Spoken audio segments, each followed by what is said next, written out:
Great.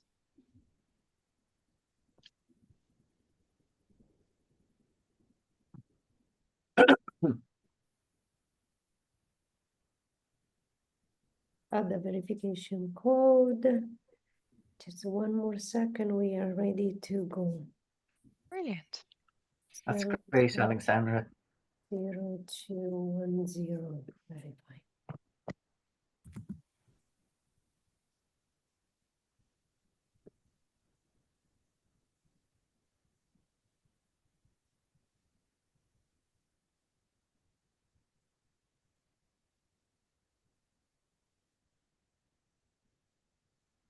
Grab a bit of water. Oh yeah, absolutely. I'm the same. We're just on time, are we now? Just on time. Yeah. How many are there today now? 700 regs, Joyce. Amazing. I saw that. Yeah. Incredible. Amazing. Yeah. I think the highest out of all the events. It's brilliant. Yeah. You saw that, Alessandra. There was 700 registered. No. Been the most popular out of the series, Yeah. Alessandra, which is great. Great to finish on a high. Yeah. Oh my God. That's brilliant. Isn't it great? It's super, actually. Yeah. So, Alessandra, you sent that through, did you? Yes. Yeah, it might just take a minute or two. Are we okay then for me to open up the webinar and let everyone in? Is that okay? Yeah, it's gone through from my side. It says you're done. So yeah, it might just take a minute. Best of luck, everyone. Thanks, Sharon. Thanks a million. Sharon, thanks. Great. Okie dokie. I will start the webinar. Great.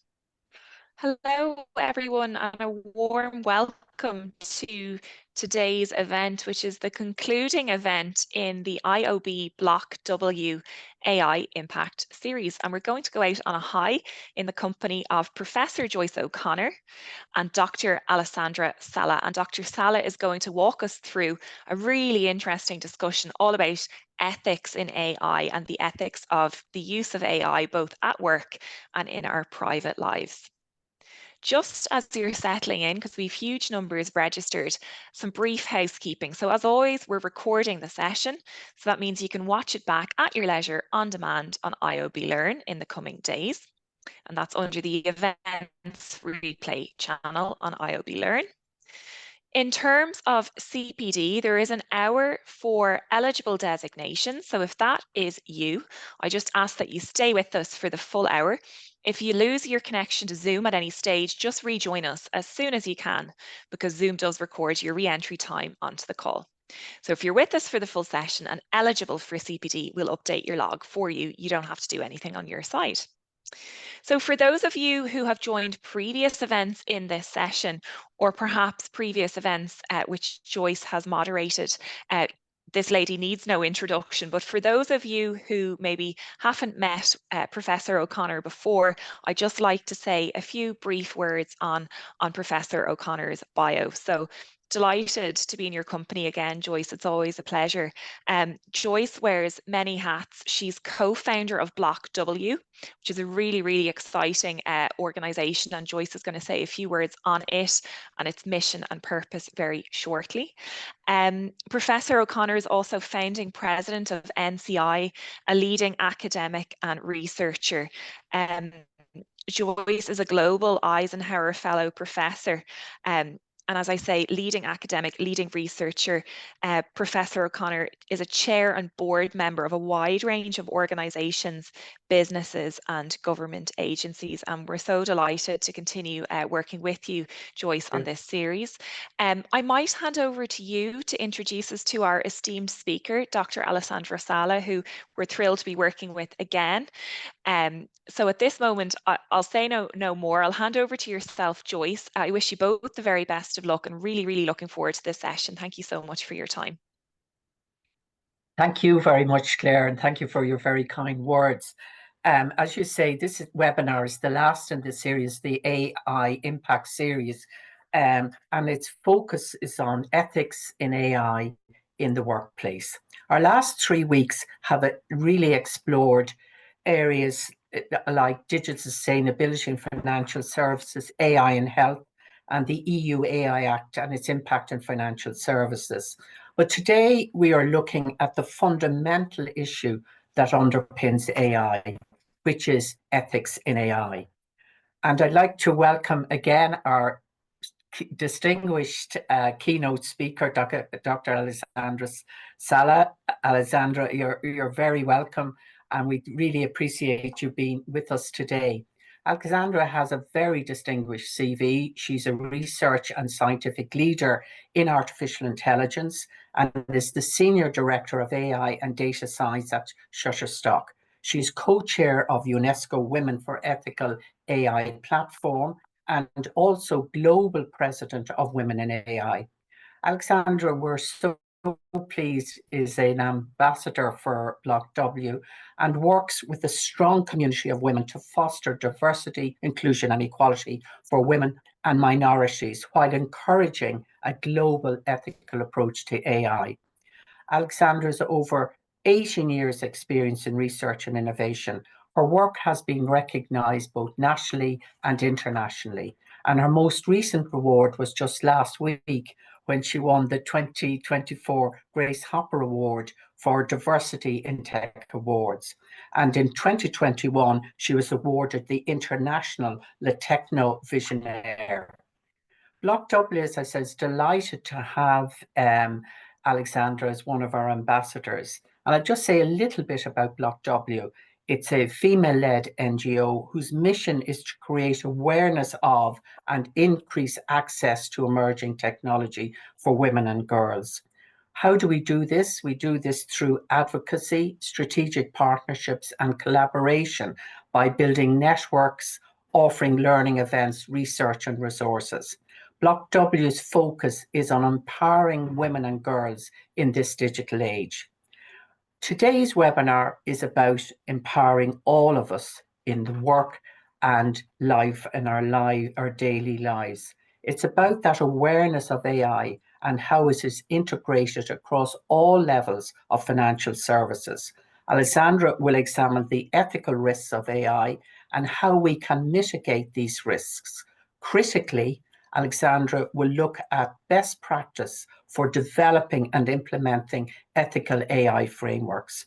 Alessandra will speak for around 30-35 minutes, and then, but please ask questions of Alessandra. I know you like questions during your presentation. Don't feel any way inhibited to do that during our presentation, but otherwise ask your questions in the Q&A function at the bottom of your screen.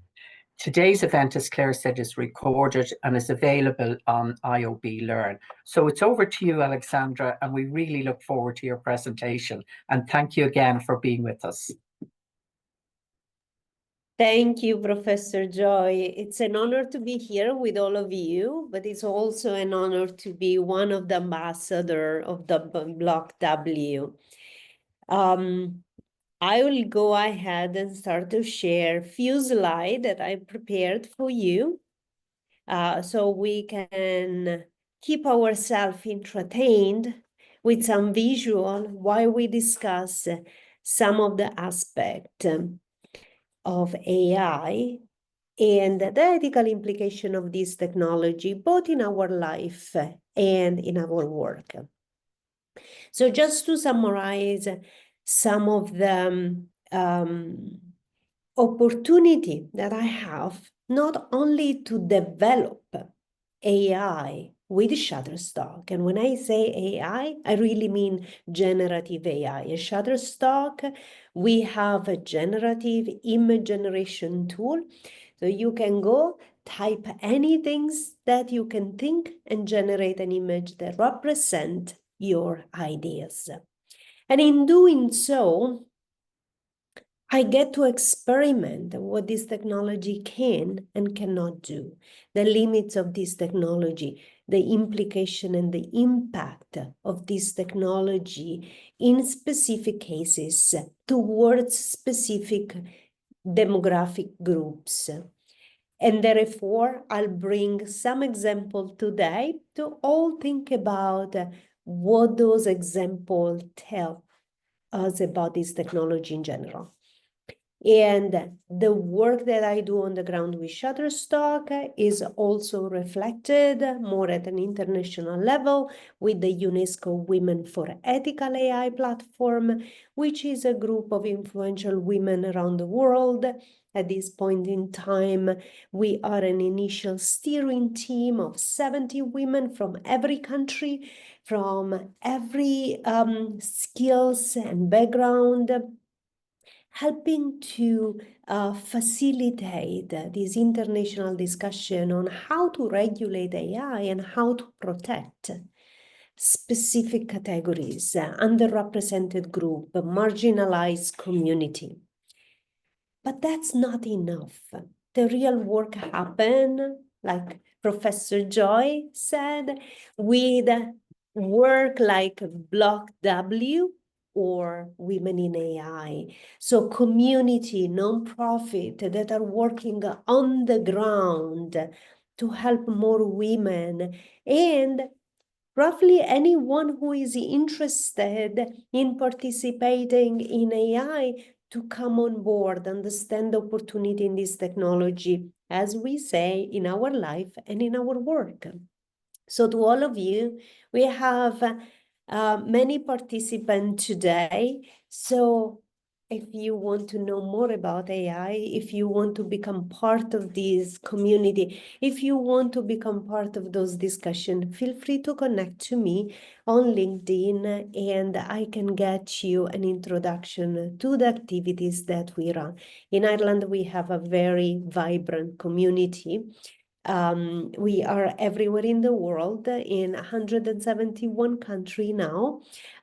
We just updated this slide because of the Tech Award where I had to give a keynote speech. And therefore, those are very fresh number for a few days ago. Present in North America, in Africa, in Europe, obviously, in APAC, and with a community of 40 ambassadors around the world, helping to connect with more women, more marginalized group, and working together to shape an inclusive AI for our common future. We all want to use this technology, but we don't want to be discriminated out of a job. We don't want to be excluded from an opportunity. And you know it better than me in the financial sector, how important it is to give fair opportunity to all the user and the customer in this market. So back to Women in AI, this was back in February. We were in Slovenia, where UNESCO organized the ethics forum, connecting with policymakers around the world, some of the amazing Women for Ethical AI representative, some of the high officials from the international organization, talking about how to bring the gender agenda more core and center in the governance structure of AI. And therefore, those discussions have also resulted in action and concrete tools that I'll talk about later in our presentation. So in general, Women for Ethical AI, it has four core objectives. On one side, pushing female leadership. I'll show some number later on how bad the situation is today in female representation in this technology.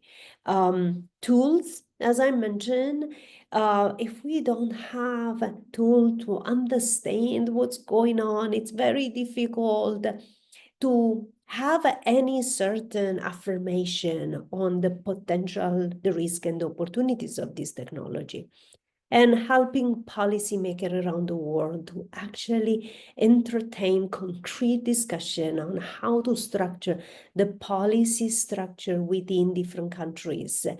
And only through global observatory, we can start to compare and understand best practice around the world or risks that may emerge in a remote part of the world. But as we know, after COVID, we all learned that we are a globally connected fabric, and doesn't matter where things happen, they influence and they impact everyone in every corner of the world. So AI offer potential opportunity to propel us into the future. And I work with this technology and I love it.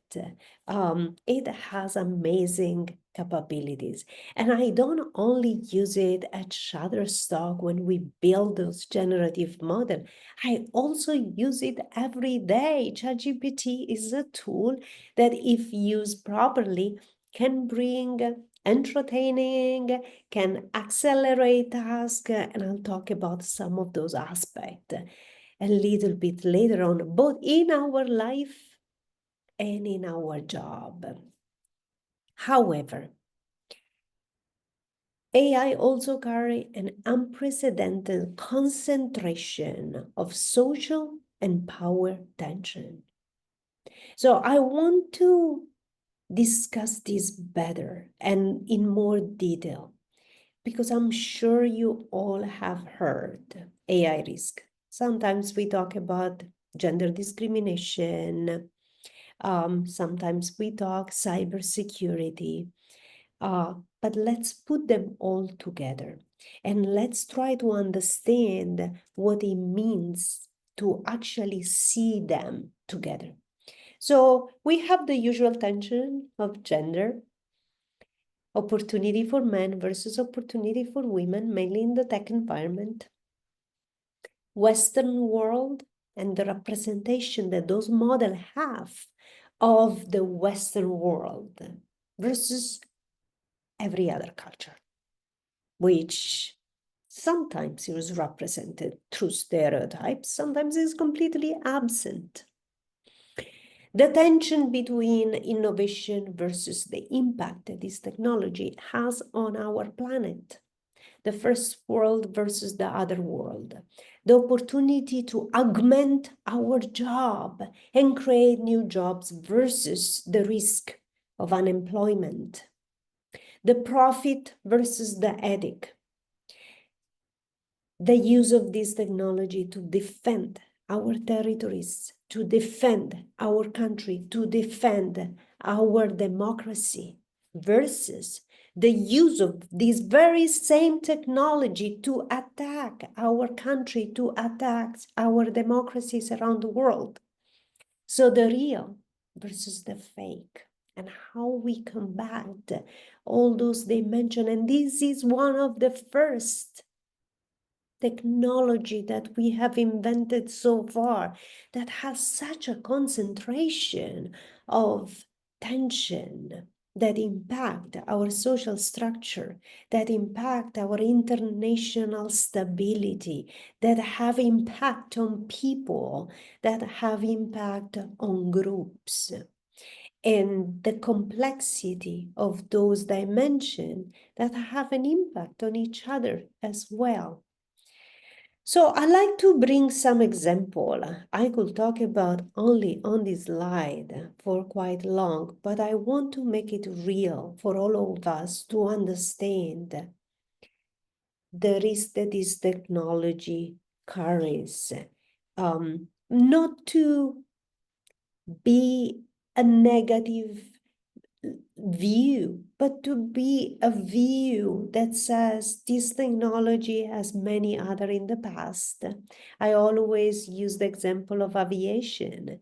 It's a very dangerous industry, but we fly very safely every day, and has become most possibly the safest industry that we have ever invented, not because the technology was safe by design, but we have created structured processes, governance procedures that allow us to leverage this technology, move at a speed that is supernatural. We cannot traverse with walking with our own body those distances that we can fly in such a small amount of time. And therefore, technology makes us superhuman, but we need to make that transformation safe for us and for everyone else. So let's bring some example to life. Before I talk about the gender bias in generative AI, I want to spend 1 minute to talk about why. It all starts with model becoming more and more powerful. I've been working in this field for more than 12 years, and this technology has been evolving slowly, but only in the last few years, there was one fundamental change. Before we were using dataset that we could analyze, when I was a PhD student, I had that dataset that I was analyzing and trying to understand what kind of data I had to train a model. Today, we grab everything from internet. Technically, it's called crawling. So there are bots that go through the internet, collect everything, bring it back, and use it to train those models. There is one problem. No one look at those data. And there is a very good reason why not to. If you spend only 1 second of your time on a catalog, like smaller than the one that has been used for those models, the one that Shutterstock has, very clean data, so it's not disturbing. 1 second of your time on one image. We have 70 million images. It will take roughly 55 years of your life. We ask PhD to graduate between 3 to 5 years, so they wouldn't have the time to look at the data. And therefore, the analysis and the audit that is actually done on those data, it's very minimal. These data also bring the worst of our humanity, the bias, the discrimination, the violence, the content that is non-safe, marked as non-safe content for work, pornography, anything you can imagine, those data sets have it. And yes, there are attempts to clean some of this stuff out, but then the result, it's right in front of you. When you ask those models that are trained out of content coming from internet, not clean or audited properly, then when you ask about a doctor, you see men. If you ask about a lawyer, you see men. If you ask about a garbage collector, you see men. Very stereotypical representation of the worst of our society. But more broadly, Bloomberg did an amazing work. You can type Bloomberg bias in AI. You will get to this article. He did a systematic analysis of those models, open source model, to try to understand how bad they were discriminating, taking into consideration gender, racial provenance, skin color, all those demographic dimensions. If you look at highly paid occupation like architect, lawyer, politician, it's all blue, it's all men, very little pink. If we go towards low-paying occupation on the second row, towards the end, social workers, housekeeper, it's all pink.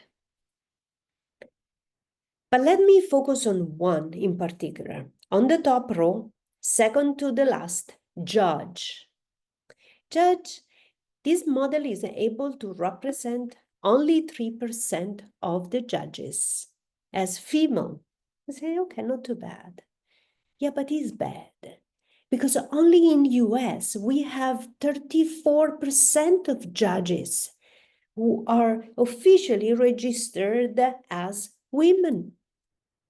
What am I saying? Those models don't just discriminate or have biases. They are bringing us back. We are forgetting 31 of the social progress that we have made. And this is the example of gender, but you can take any other example. So the amplification of those biases has a detrimental impact on the society of today. It's not even as bad as today. And we know that we have so many social problems. Otherwise, we wouldn't have had the UN 17 Sustainable Development Goals. It means that humanity has to develop along 17 important goals.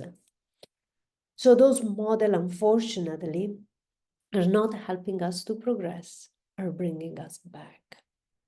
So let me show you also some representation of racial bias in AI. If you use a prompt like a Muslim person, then that's the result. You see a man with head covering. We know we are better than that. Muslim, it's more than just a man with head coverings. We have much more color, shade, form, expression, which are absolutely forgotten about from those models. So what do we do about that? Let's move forward now. Now that we understand the problem, we understand the implication that those problems have on society, on our children, on our teenagers, on their future, and on their future dreams, on their future outcomes, on their future possibilities. Now we need to connect, and we need to create a plan of intervention.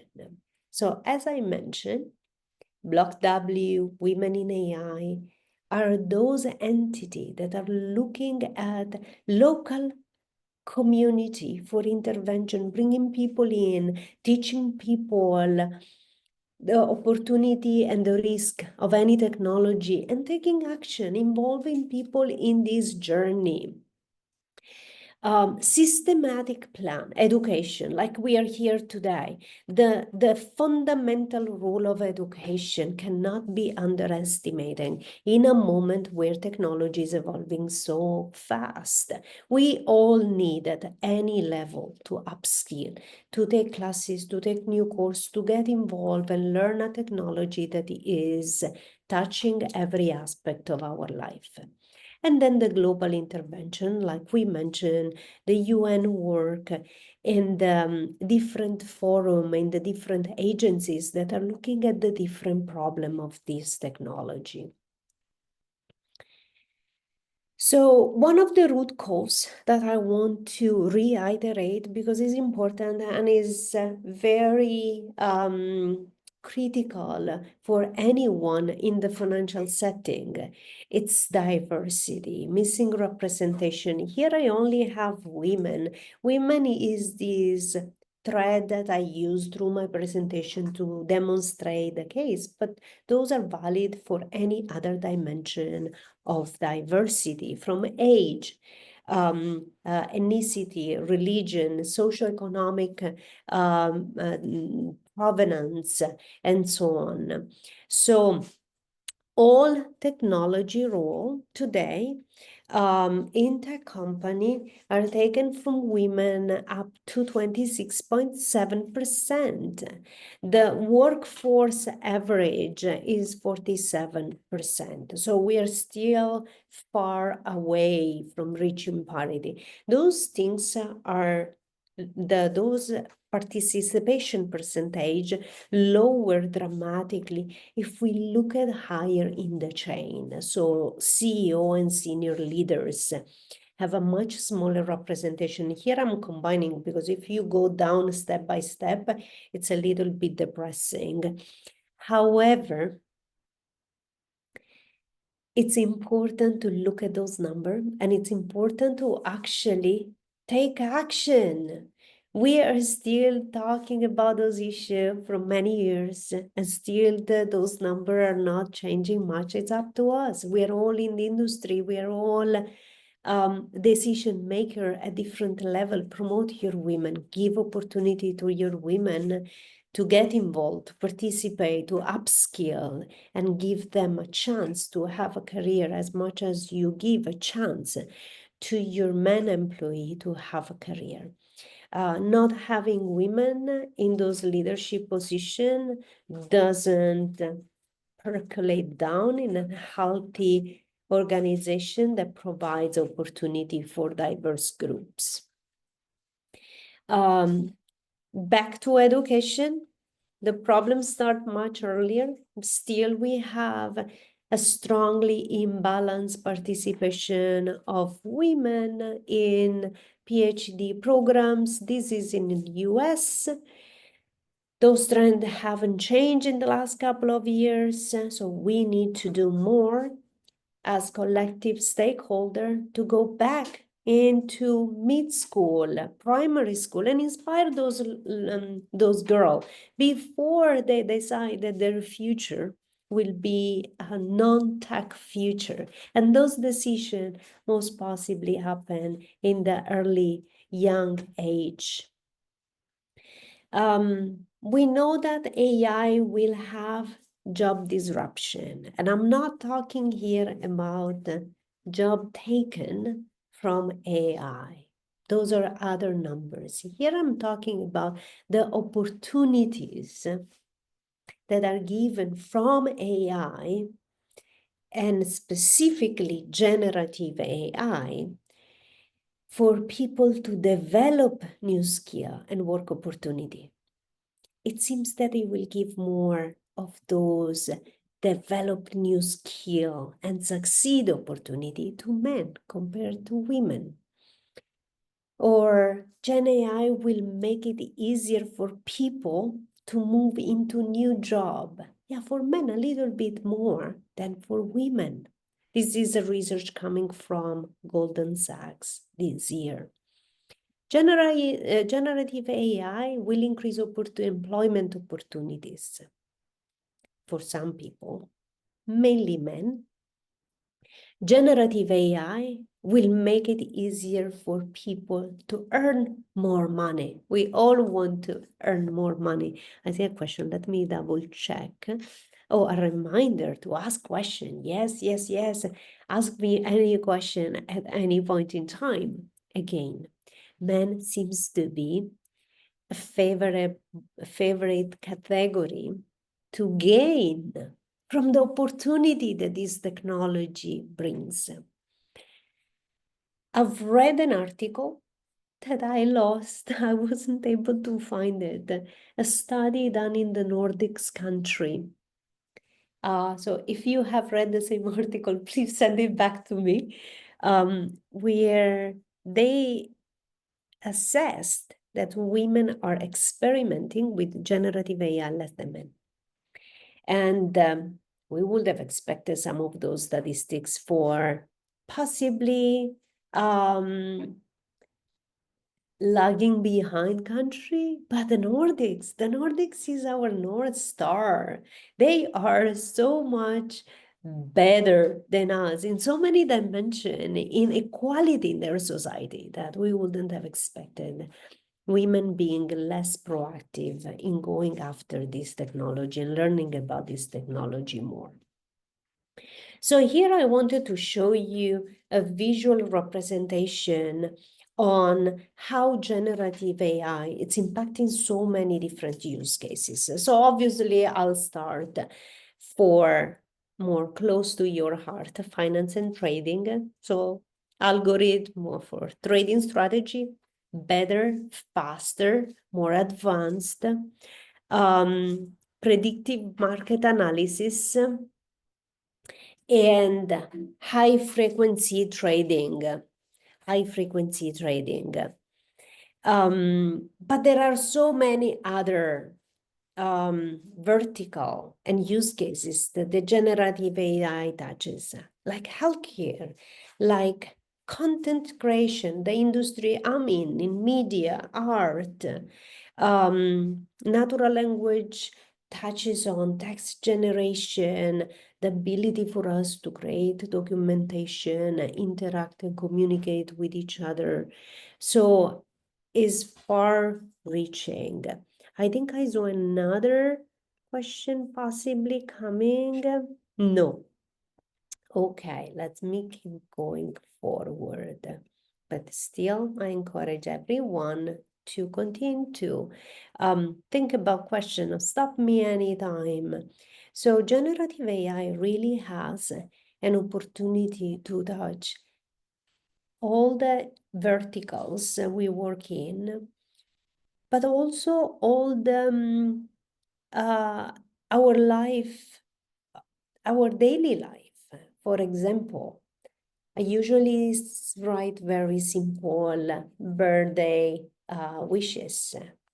This year I have decided that I use ChatGPT to write some funny stories to birthday wishes and inspire a little bit my creativity. You can use it to help yourself to understand something in very simple terms. Tell me like I'm 5. You can ask ChatGPT, I want to learn about this concept or this process and teach me like I'm 5. It's very simple. Learn something new every day. Experiment on how to interact in this with this technology. I'm going to India in 2 weeks for the Global AI Standard Summit, which is organized from the World Standard Organization, ITU, and some of the UN agencies. And just this morning, I thought, okay, I'll ask ChatGPT to help me to organize how to best spend a morning that I will have it off to see something in Delhi. Because when I usually travel, I ended up going back where I saw only the conference center, the hotel, and the airport. And usually my schedule is so damn packed that I don't get to see anything. And then I say, okay, I'll come back when I have some holidays. So this time I'll try to get some help from ChatGPT to actually see something in Delhi. And just in my industry. So I'm in media.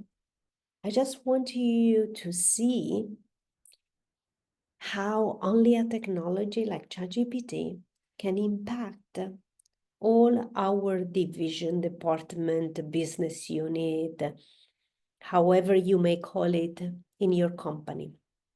Marketing, drafting campaign, content creation, campaign analysis, market research, in sales. It's helping in POCing sales outreach, how to summarize feedback from customer, how to understand a customer by doing some research about a specific company or vertical, competitive analysis. In finance, budget planning, forecasting, research, financial analysis. In operation, customer analysis, business review, business planning, project management. In engineering, in my own division, code review, co-pilot in writing code, documentation, debugging, design pattern suggestion, so helping our engineering division to code with an augmentation. HR, help us employee to interact with our HR department instead and through people bothering them with the same question. Only me. I have possibly the same question to HR, 3 to 5 times a year because I never remember the actual answer. And every time I need to ask them again. So benefit helper, training, policy, onboarding, you can just ask and get your answer instead of just asking people the same usual question. So that's the impact that has both in our life and in our work. And we have seen some of the risk that this technology brings with it. So, what do we do about it? Obviously, there is this international discussion on how to do governance. It will take time. We have the AI Act, and I heard that you have had some session on it. It's a brilliant instrument, but it's very at the early stage of this legislation journey, where we only are looking at those very high risk scenario, critical scenario. But the reality is there is much more than that can create harm to individual and harm to groups. So, two instruments coming from UNESCO, the readiness assessment and the ethical AI assessment. The readiness assessment is more for government to try to understand, analyze their capacity, their infrastructure, their competence, their processes, their supply chain, and understand whether at which point of this journey they are, where they need to invest, how they need to build capacity, what they need to do to strengthen their pipeline of competence, supply chain, testing, governance around bringing this technology in their country and helping them to be innovative, to advance, to respect the planet, nature. On the other side, there is the ethical assessment. The ethical assessment is for anyone that develop an AI system. So AI system to mean a general incarnation of an automated agent that embed a core that is built on AI technology. So I want to tell you a few things about the ethical assessment, and then we'll wrap it up. I promise I'll finish in a few minutes. But I want to go into the detail because this helps us to understand how to think about those systems. And us, as citizen, as user, how to question those things that we consume, whether they may have a decremental impact on our life or whether they can help us to achieve our goal better and faster. So, ethical assessment, it means that we need to understand the implication of this technology and better understand the technology itself, for which objective this technology has been developed. What's the aim of this system? In which industry is designed for which business function, which are the critical functions of this system, and which is the impact of this function on individual. But also trying to understand a little bit in the core of it, which are the dependencies. Those systems as a whole are built with different model, with different module, and which are the component, how those components are built, which are the data that have been used in training some of those components, which are the pre-trained component, which is the things that is done from the entity that is using this system. So I could buy an off-the-shelf model, open source, and use it. So do I use it as it is? Do I fine tune? So I modify a few components, which are the bias that can come from the pre-trained, the packaged version versus the modified aspect. Proportionality is another aspect of the assessment. Are we using the right technology for the right purpose, right? And by that, we mean, is there any simpler way of solving the problem? Sometimes without even using any algorithm, or a simple model that can be better explained.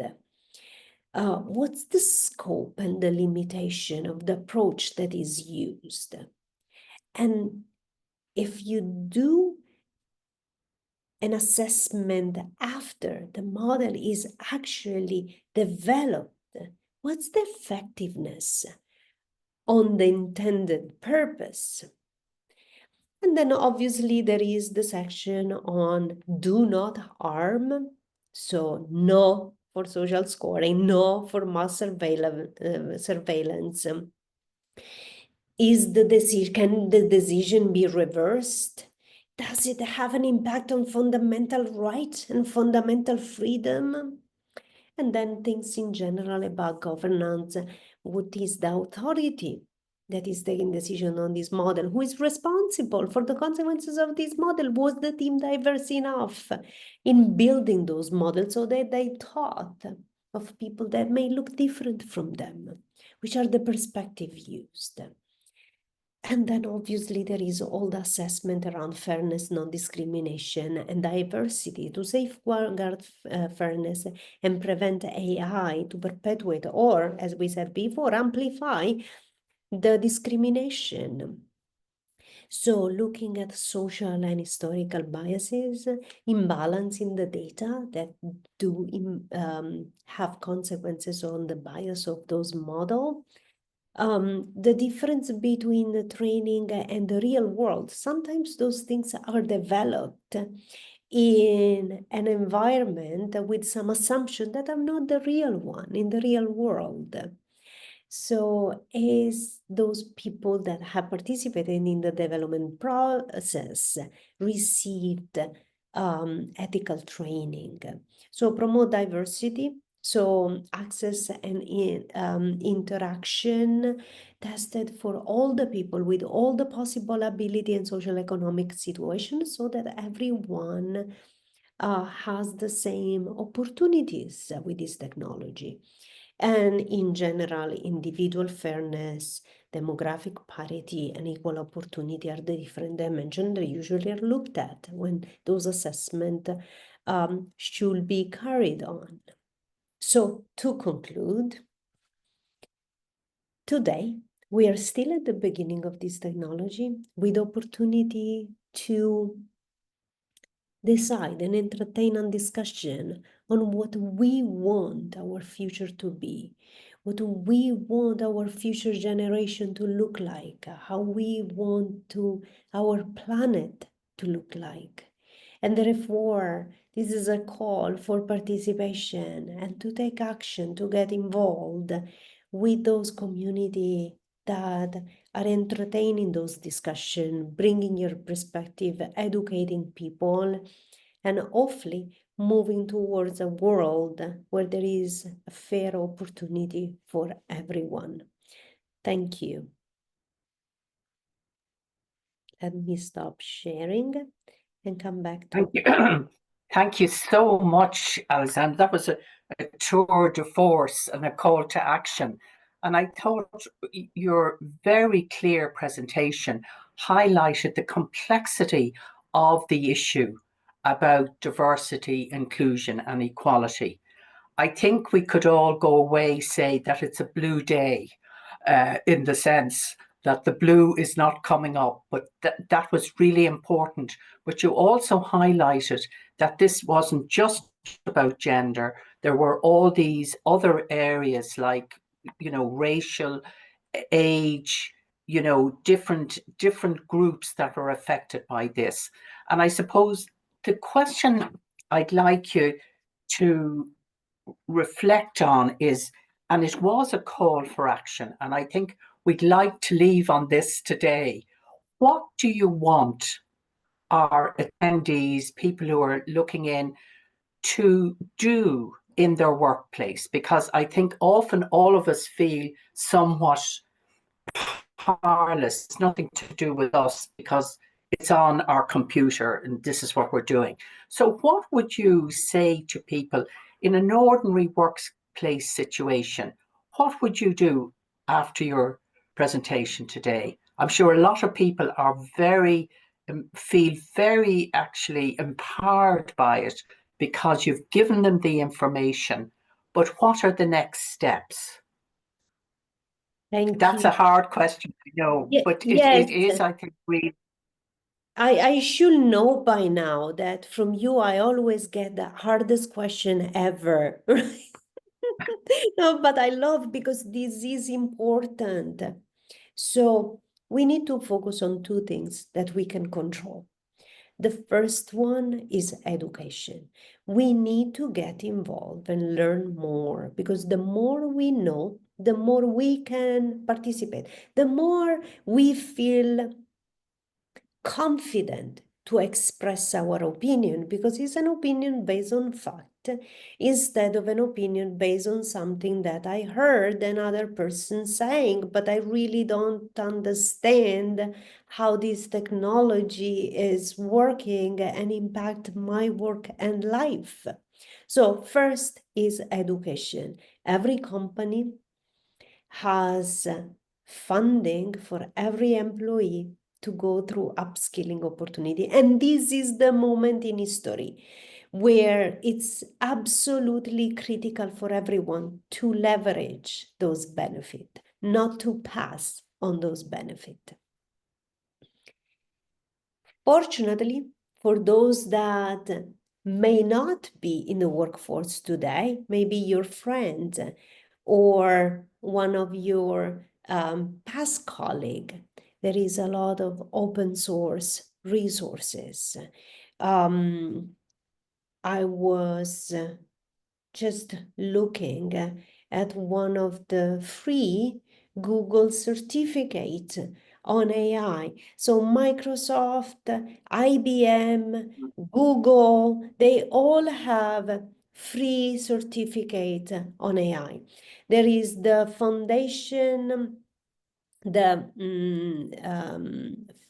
element of AI, which was first designed in Finland, which is a free course on the basic foundation concept. You don't need to be an engineer to get in and understand more. So there is a lot of resources through our working channel or open in the internet from very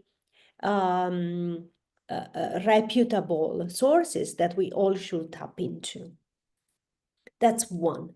The other one is actually get involved in those discussions with blockchain, with women in AI, with any community that you think is aligned to your interest.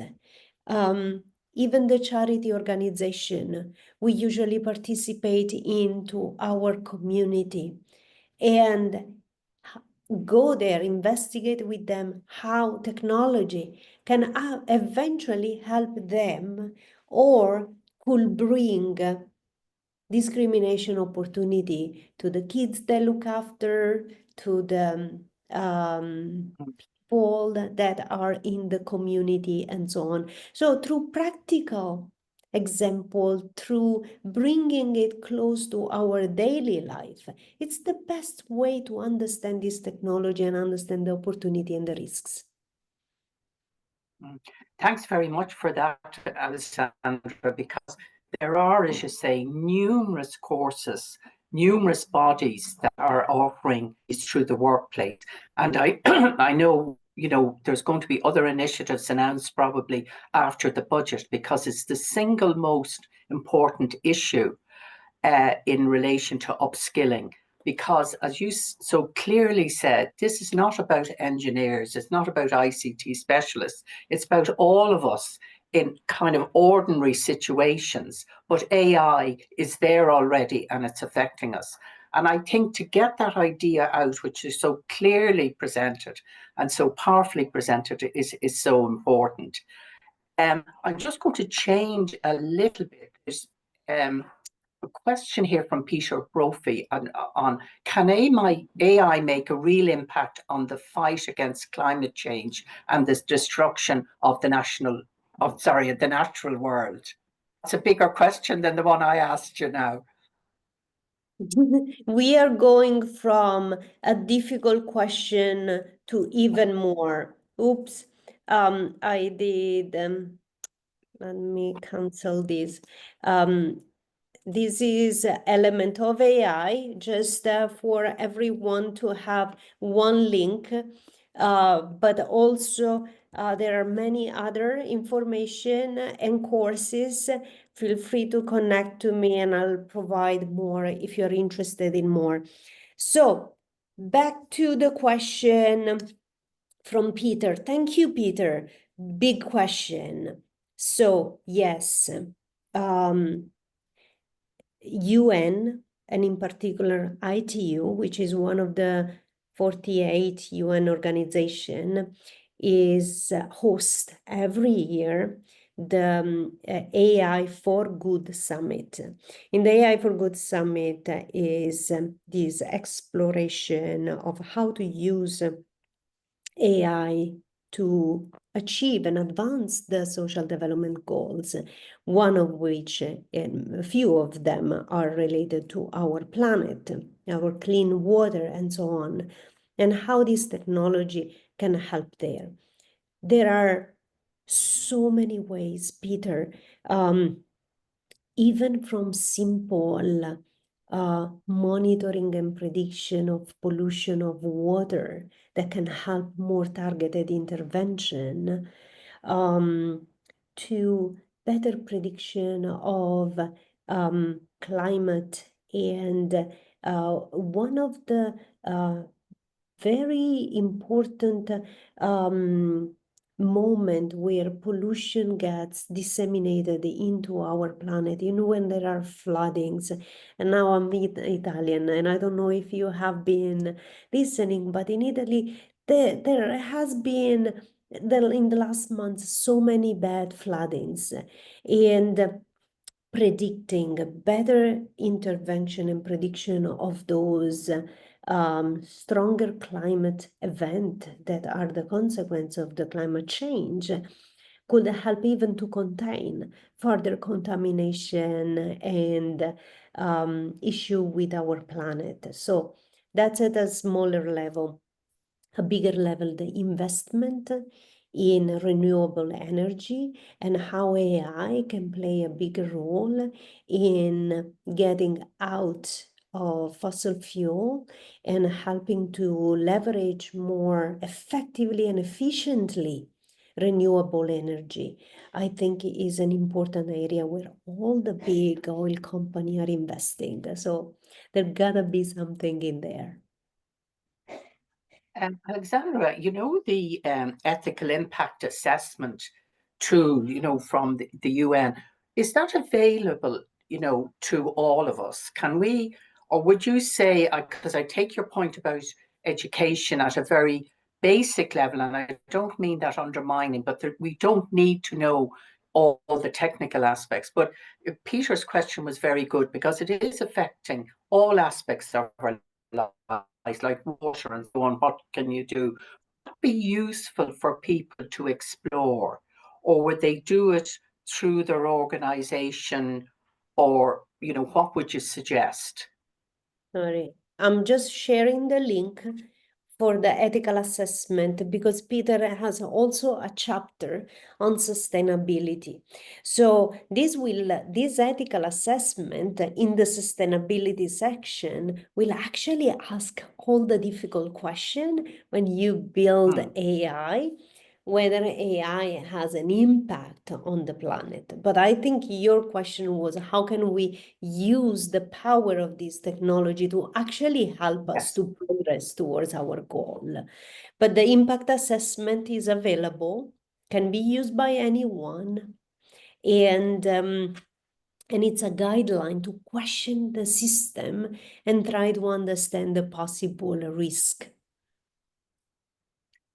In today, you know, I think you can't turn on the radio, television, read anything.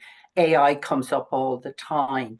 But I think what you've highlighted is the really critical role that each of us can do and can play in terms of informing ourselves through these little steps. They're not big steps. We're not asking people to do a master's or a PhD. And, you know, I should have said this, come to BlockW events. We advertise them all the time, and the same with the AI events. But it's through that network. It is about building a community of support within your own network and within the workforce. It is gradual because, ironically, although a lot is happening, its real impact has still to be seen. So there's time for us to empower ourselves, understand, and ensure that the ethical agenda is actually forefront of all initiatives. Exactly. I couldn't have said better. Good. Well, unfortunately, time has caught up on us, Alessandra, and as ever, this was a tour de force and so powerful. Just before I leave, I should say that there's a number of people sending in. Thank you, Alessandra. A very informative and interesting session, and agree we need to upskill further in the area in order to apply. So I think our audience here today have taken that on board. And of course, they're in the right place with IOB and all the programs that you have, Claire. I'd really like to emphasize again, Alessandra, what you said about taking responsibility. Everything is available and it's up to us. And I'd like to leave and thank everybody for attending your session, great attendance today, and our other sessions. And also to thank, obviously, Claire, Sharon, and all the team at IOB for their enormous work in putting this together. BlockW really enjoyed working with you, and we look forward to our next event, which is in November, which is on the digital euro, again about, you know, financial inclusion. But I'll leave you with Alessandra's really powerful message. It's really up to us. We have the availability of becoming more informed about what is happening, and let's go on that journey together. So thank you all very much, and I hope you have a lovely weekend. Thank you. Thank you, everyone. Thank you so much.